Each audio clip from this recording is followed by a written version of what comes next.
എല്ലാവർക്കും നമസ്കാരം. The school of success by Roshni Menon എന്ന് പറഞ്ഞ യൂട്യൂബ് ചാനലിലേക്ക് എല്ലാവർക്കും സ്വാഗതം. ഇന്ന് നമ്മൾ പറയാൻ പോകുന്നത് 3x3 ടെക്നിക്കാണ്. പണം എന്ന് പറയുന്നത് നമുക്ക് എല്ലാവർക്കും നിത്യേനയായാലും എപ്പോഴായാലും ആവശ്യമുള്ള ഒരു കാര്യമാണല്ലേ. അത് എത്രത്തോളം ഒക്കെ ഓരോരുത്തർക്ക് ആവശ്യമുണ്ടെന്നുള്ളത് നമുക്ക് ഡിപ്പെൻസ് ആണ്. പക്ഷെ എന്നാലും നമ്മുടെ എല്ലാ കാര്യത്തിനും പൈസ എന്ന് പറയുന്നത് വളരെ അത്യാവശ്യം തന്നെയാണ്. അപ്പൊ ഈ പൈസ വരാതിരിക്കുക, നമുക്ക് പൈസ ലഭിക്കാതിരിക്കുക എന്നൊക്കെ പറയുമ്പോൾ അവിടെ ഒരു നെഗറ്റീവ് ബിലീഫ് നമുക്ക് ആ പൈസയെ പറ്റി ഉണ്ട്. നമ്മളൊരു നെഗറ്റീവ് പൈസയെ സംബന്ധിച്ച് നമ്മളൊരു നെഗറ്റീവ് ഫ്രീക്വൻസിയിൽ നിൽക്കുന്നു എന്നുള്ളതാണ് അല്ലെ. നമുക്ക് എപ്പോഴും അബൻഡന്റ് ആയിട്ടുള്ള മൈൻഡ് സെറ്റ്, പൈസ വരാനുള്ള അബൻഡന്റ് ആയിട്ടുള്ള മൈൻഡ് സെറ്റ് ആണ് വേണ്ടത്. ഓക്കെ, അപ്പോൾ ആ അബൻഡന്റ് മൈൻഡ് സെറ്റ് എങ്ങനെ ക്രിയേറ്റ് ചെയ്യാം എന്നുള്ളതാണ് ഇന്ന് ഈ ഒരു ടെക്നിക്കിൽ പറയുന്നത്. അപ്പോൾ ഈ അബൻഡന്റ് മൈൻഡ് സെറ്റ് നമ്മൾ ക്രിയേറ്റ് ചെയ്യുമ്പോൾ നമ്മൾ കുറച്ചും കൂടെ ഓപ്പർച്യൂണിറ്റീസ് ഒക്കെ കാണും. പൈസ വരാൻ തുടങ്ങും, നമ്മളിലേക്ക് അട്രാക്റ്റ് ആയി വരാൻ തുടങ്ങും അല്ലേ.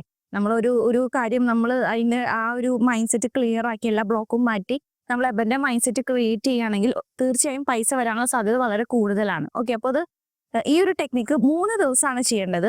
3 സ്റ്റെപ്പാണ് ഈ ഒരു എന്താ പറയുക ടെക്നിക്ക് ചെയ്യാനായിട്ട് വരുന്നത്. അപ്പോൾ 3 സ്റ്റെപ്പ് 3 ദിവസം, അങ്ങനെയാണ് ഈ ഒരു കണക്ക് 3x3 ടെക്നിക്ക് എന്ന് പറയുന്നത്. അപ്പൊ ഇത് ചെയ്യാനായിട്ടുള്ള ഫസ്റ്റ് സ്റ്റെപ്പ് എന്ന് പറഞ്ഞു കഴിഞ്ഞാൽ നമ്മൾ create your wish list.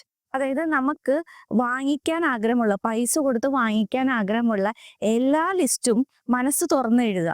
Okay, അതായത് ഒരു മുട്ടുസൂചി മുതൽ ഒരു പ്രീമിയം കാറ് വരെ നമ്മുടെ മനസ്സിലുണ്ടായിരിക്കും. ഒരു നല്ല പ്രീമിയം കാർസ് കാണുമ്പോൾ നമുക്ക് തോന്നും, അയ്യോ ഇതെനിക്ക് കിട്ടിയിരുന്നെങ്കിൽ, അല്ലെങ്കിൽ എനിക്കിതൊന്നും ഓടിക്കാൻ പറ്റിയിരുന്നെങ്കിൽ എന്നൊക്കെ നമുക്ക് തോന്നൂലേ. വെറുതെ ഇങ്ങനെ നമുക്ക് തോന്നാറുണ്ട്. നമ്മളിപ്പോ ഈ മിന്ത്ര അല്ലെങ്കിൽ ഈ ആമസോൺ, ഫ്ലിപ്കാർട്ട് പോലെയുള്ള ഓൺലൈൻ സൈറ്റുകളിൽ നമ്മൾ വിഷ് ലിസ്റ്റിൽ കുറെ സാധനം നമ്മൾ ലിസ്റ്റ് ചെയ്ത് വെച്ചിട്ടുണ്ടായിരിക്കും. ഇപ്പൊ പൈസ ഇല്ല, പിന്നെ മേടിക്കാം, അല്ലെങ്കിൽ ഇപ്പൊ ഇതിനുള്ള സാഹചര്യമല്ല എന്നൊക്കെ പറഞ്ഞ് നമ്മൾ തന്നെ മാറ്റി വെച്ചിട്ടുള്ള ലിസ്റ്റുകൾ ഉണ്ടായിരിക്കും അല്ലെ. ഡ്രസ്സ് ആയിരിക്കാം, ചപ്പലായിരിക്കാം, ഒരു ഷൂ ആയിരിക്കാം, മാലയായിരിക്കാം, വളയായിരിക്കാം, പേഴ്സ് ആയിരിക്കാം, അല്ലെങ്കിൽ ഇപ്പൊ വീട്ടിലേക്ക് വേണ്ട ഡെക്കോർ ഐറ്റംസ് ആയിരിക്കാം, അല്ലെങ്കിൽ ഒരു വീടായിരിക്കാം, എന്താണോ. അതായത് ഞാൻ പറഞ്ഞില്ലേ, മുട്ടുസൂചി മുതൽ നിങ്ങൾക്ക് ഒരു ഏറ്റവും പ്രീമിയം ആയിട്ടുള്ള ഒരു വില്ല അല്ലെങ്കിൽ ഫ്ലാറ്റ് എന്ത് വേണമെങ്കിൽ ആവാം. പക്ഷെ മനസ്സ് തുറന്ന് എഴുതുക. ഓക്കെ, അപ്പൊ ഇതിനു വേണ്ടി നമ്മൾ വളരെ കാമായിട്ട്, അതായത് കുറെ ജോലി ചെയ്യണതിന്റെ ഇടയ്ക്കൊന്നും വന്നിരുന്ന് എഴുതരുത്.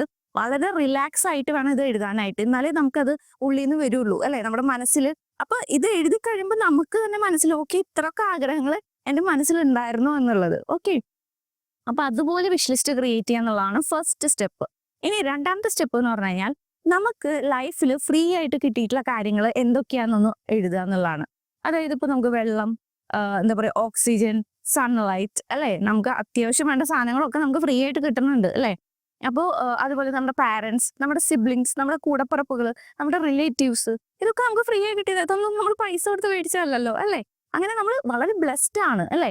ഒരുപാട് കാര്യം നമുക്ക് ഫ്രീ ആയി കിട്ടിയിട്ടുണ്ട്. അപ്പോൾ നിങ്ങൾ പഠിക്കുന്ന സ്റ്റുഡൻസ് ആണെങ്കിൽ നിങ്ങളുടെ ഫീസ് കൊടുത്തിട്ടുണ്ടാവുക നിങ്ങളുടെ അച്ഛനും അമ്മയായിരിക്കും. നിങ്ങളുടെ എല്ലാ കാര്യങ്ങളും, ഡ്രസ്സ് കാര്യങ്ങളെല്ലാം മേടിച്ചു തരുന്നത് നിങ്ങളുടെ പാരന്റ്സ് ആയിരിക്കും. ഇനി എന്താ പറയാ, നമ്മളിപ്പോ മുതിർന്നവരാണെങ്കിൽ തന്നെ നമ്മുടെ ചെറുപ്പകാലം ഒന്ന് ആലോചിച്ചാൽ മതി അല്ലേ. നമ്മൾ പഠിച്ചതും വളർന്നതും ഒക്കെ നമ്മുടെ പാരന്റ്സിന്റെ ഒക്കെ ചെലവിലായിരിക്കും. ഓക്കെ, അപ്പൊ നിങ്ങൾ സ്വയം അധ്വാനിച്ച് നിങ്ങൾ ഫീസ് കൊടുത്തിട്ടുണ്ടെങ്കിൽ അത് ഇവിടെ എഴുതാൻ പാടില്ല. അതായത് നമുക്ക് ഫ്രീ ആയി എന്തൊക്കെ കിട്ടിയിട്ടുണ്ടോ അതൊക്കെ നമുക്ക് എഴുതാം. ഓക്കെ, നമ്മുടെ മുറ്റത്ത് ഒരു മാങ്ങ കിട്ടി, അത് നമുക്ക് ഫ്രീ ആണ് അല്ലെ, നമ്മൾ പൈസ കൊടുത്ത് മേടിച്ചതല്ല. അപ്പൊ അങ്ങനെ നിങ്ങൾക്ക് എബൻഡന്റ്ലി നമ്മൾ മനസ്സ് തുറന്ന് എന്തൊക്കെ നമുക്ക് ഫ്രീ ആയി ഇതുവരെ ഈ നിമിഷം വരെ കിട്ടിയിട്ടുണ്ട് എന്നുള്ളത് ഒന്ന് ആലോചിച്ച് നോക്കുക, അതൊന്ന് എഴുതാം. കണ്ടിന്യൂസ് ആയിട്ട് എഴുതി പോവുക എന്നുള്ളതാണ്. ഇനി മൂന്നാമത്തെ സ്റ്റെപ്പ് എന്ന് പറഞ്ഞു കഴിഞ്ഞാൽ നമ്മൾ തന്നെ പൈസ കൊടുത്ത് മേടിച്ച സാധനങ്ങൾ ഉണ്ടായിരിക്കും. നമ്മുടെ പൈസ കൊണ്ട് ഇപ്പൊ നിങ്ങളൊരു റെന്റ് അടയ്ക്കുന്നുണ്ടാവും, അല്ലെങ്കിൽ ലോൺ അടയ്ക്കുന്നുണ്ടായിരിക്കും, നിങ്ങൾ വീട്ടിലേക്ക് ഭക്ഷണം മേടിക്കുന്നുണ്ടായിരിക്കും, വീട്ടിലേക്കുള്ള സാധനങ്ങൾ മേടിച്ചിട്ടുണ്ടായിരിക്കും, നിങ്ങൾ ഫീസ് കൊടുത്തിട്ടുണ്ടാവും, അല്ലെങ്കിൽ നമ്മൾ ഡ്രസ്സ് മേടിച്ചിട്ടുണ്ടാവും. ഒരു 50 പൈസയുടെ മിഠായി ആയിരിക്കും, അത് നിങ്ങൾ മേടിച്ചിട്ടുണ്ടായിരിക്കും. നിങ്ങളുടെ വീട്ടുകാർക്ക് ഒരു 10 രൂപയുടെ എന്തെങ്കിലും സാധനം ആയിക്കോട്ടെ, അത് മേടിച്ച് കൊടുത്തിട്ടുണ്ടായിരിക്കും. ഇതൊക്കെ നമ്മൾ ചെയ്തിട്ടുണ്ടായിരിക്കും. അപ്പൊ നമ്മൾ പൈസ കൊടുത്ത് മേടിച്ച് ഈച്ച് ആൻഡ് എവരി, അത് ഈ പറഞ്ഞ പോലെ ചെറിയ സാധനം മുതൽ വലിയ സാധനം വരെ എന്താണോ മേടിച്ച് കൊടുത്തിട്ടുള്ളത് അത് മുഴുവൻ ലിസ്റ്റ് ഔട്ട് ചെയ്യാം. ഓക്കെ, അപ്പൊ നമ്മൾ ഫസ്റ്റ് സ്റ്റെപ്പിൽ ചെയ്തത് വിഷ് ലിസ്റ്റ് ക്രിയേറ്റ് ചെയ്യുന്നതാണ്. നമുക്ക് പൈസ കൊടുത്ത് വാങ്ങിക്കാൻ ആഗ്രഹമുള്ള എല്ലാ സാധനങ്ങളും നമ്മൾ എഴുതിയെന്നുള്ളതാണ്. അപ്പൊ ഇത് ചെയ്യുമ്പോൾ എന്താണ്, നമ്മുടെ മനസ്സ് ആ സമയത്ത് ഇത് എങ്ങനെ പറ്റും, പ്രീമിയം കാറ്, 1.5 കോടിയുടെ കാറ്, ഇത് എങ്ങനെ വാങ്ങിക്കും എന്ന് നമ്മൾ അപ്പോൾ അവിടെ ചിന്തിക്കുന്നില്ല. നമ്മൾ ലിസ്റ്റ് ചെയ്ത് പോവുകയാണ് അല്ലെ. അപ്പൊ നമ്മുടെ മൈൻഡ് അത്രയും എന്താ പറയാ, അത്രയും ഒരു അബൻഡന്റ് ആയി മാറുകയാണ് ചെയ്യുന്നത്. അയ്യോ ഞാൻ പിശുക്ക് പിടിച്ചിട്ട് എനിക്കിത് വാങ്ങിക്കാൻ പറ്റില്ല, എനിക്കിത് വാങ്ങിക്കാൻ പറ്റില്ല എന്ന് നമ്മൾ ചിന്തിക്കണില്ല. ഓക്കെ, നമ്മുടെ മൈൻഡ് സെറ്റ് നമ്മൾ ലിമിറ്റഡ് ആക്കുന്നില്ല, നമ്മൾ വൈഡ് ആയിട്ട് ഓപ്പൺ ആക്കി കൊടുക്കുകയാണ് ആ സമയത്ത് ചെയ്യണത്. അപ്പോൾ അതുകൊണ്ടാണ് ആ ഫസ്റ്റ് സ്റ്റെപ്പിന് ഉള്ള ഇമ്പോർട്ടൻസ്. നമ്മൾ അബൻഡന്റ്, നമ്മൾ ലിമിറ്റ് വെക്കാതെ നമ്മൾ അബൻഡന്റ് ആയിട്ട് ചിന്തിക്കുകയാണ് ചെയ്യണത്.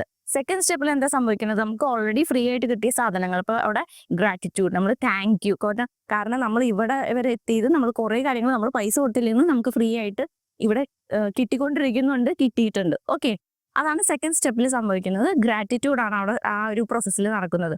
തേർഡ് സ്റ്റെപ്പിൽ എന്താണ്, നമ്മൾ എപ്പോഴും പറയുന്ന കാര്യമാണ്, എൻ്റെ കയ്യിൽ പൈസ ഇല്ല, എൻ്റെ കയ്യിൽ പൈസ ഇല്ല, എനിക്ക് എങ്ങനെ ഇതാവാനാന്നൊക്കെ പറഞ്ഞ് നമ്മളിങ്ങനെ പറയും അല്ലേ. പക്ഷെ നിങ്ങൾ നിങ്ങളെ തന്നെ ബോധ്യപ്പെടുത്താണ്, നിങ്ങൾ ചെറിയ കാര്യമായിട്ടുണ്ടെങ്കിലും നിങ്ങൾ പൈസ കൊടുത്തത് ചെയ്തിട്ടുണ്ട്. അപ്പൊ നിങ്ങളുടെ കയ്യിൽ പൈസ ഉണ്ട്, ഐ ആം ഇനഫ് അല്ലെ, ഐ ആം ഇനഫ് എന്ന് നമ്മൾ നമ്മളെ തന്നെ ബോധിപ്പിക്കുകയാണ്. ഓക്കെ, ഇത്രയും കാര്യങ്ങളൊക്കെ നമ്മൾ പൈസ കൊടുത്ത് നമുക്ക് ചെയ്യുന്നുണ്ട്.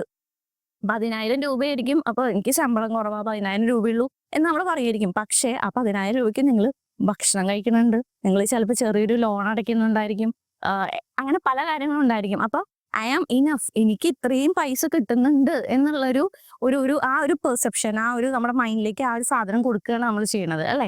നമ്മുടെ മൈൻഡിനെ ജസ്റ്റ് ഒന്ന് വേറൊരു ലെവലിൽ നമ്മൾ ചിന്തിപ്പിക്കുകയാണ് ചെയ്യുന്നത്. ഈ 3 സാധനങ്ങൾ നിങ്ങൾ അടുപ്പിച്ചുള്ള 3 ദിവസങ്ങളിൽ ചെയ്യാന്നുള്ളതാണ്.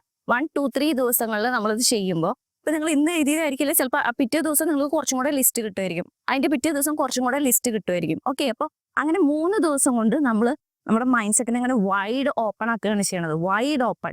ആ സമയത്ത് നമ്മൾ ഇത് എങ്ങനെ നടക്കുന്നു ചിന്തിക്കുന്നില്ല, എനിക്കിതൊന്നും കിട്ടിയിട്ടില്ല എന്ന് ഒന്നും ചിന്തിക്കുന്നില്ല. I M blessed, I M blessed, I M enough, ഈ പറഞ്ഞ സാധനങ്ങളാണ് നമ്മൾ കൂടുതലും ഇമോഷൻസ് കൊടുക്കുന്നത്. ഓക്കെ, അങ്ങനെ നമുക്ക് നമ്മുടെ അബൻഡന്റ് മൈൻഡ് സെറ്റ് ക്രിയേറ്റ് ചെയ്യാം.